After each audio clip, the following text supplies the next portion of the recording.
সবাই মেহেরবানি করে শান্ত হয়ে বসুন, শান্ত হয়ে বসুন, শান্ত হয়ে বসুন।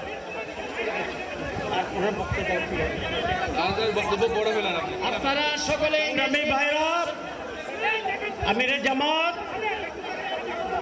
একটুখানি অসুস্থ হয়েছেন গরমের কারণে হয়েছে, কিন্তু উনি বারবারই চেষ্টা করছিলেন বক্তব্য দেওয়ার জন্যে।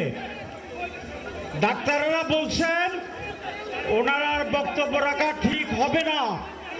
ওনার যে বক্তৃতা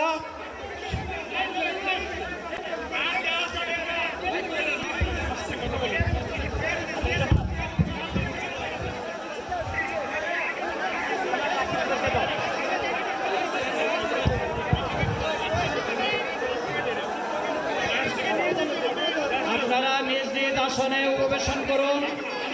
সংগঠনের দায়িত্বশীলগণ প্রয়োজনীয় দিক নির্দেশনা দিবেন। আপনাদেরকে নিজ নিজ জায়গায় অবস্থান করার জন্য অনুরোধ করা হচ্ছে।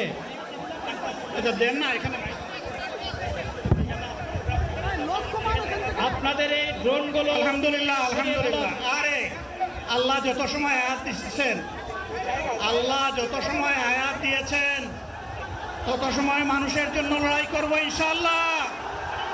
এ লড়াই বন্ধ হবে না।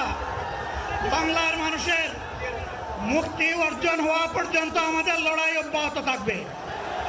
বলছিলাম জামাতে ইসলামী যদি আল্লাহর ইচ্ছা এবং জনগণের ভালোবাসায় বাংলাদেশের মানুষের সেবা করার সুযোগ পায়, তাহলে মালিক হবে না, সেবক হবে ইনশাআল্লাহ।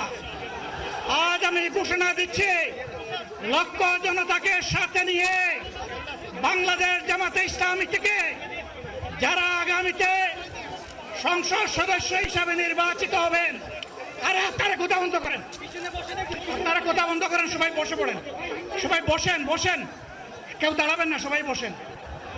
যদি আল্লাহর ইচ্ছায় জনগণের ভালোবাসায় বাংলাদেশ জামাতে ইসলামী থেকে সংসদ সদস্যরা নির্বাচিত হয়ে সরকার গঠন করেন, তাহলে কোনো এমপি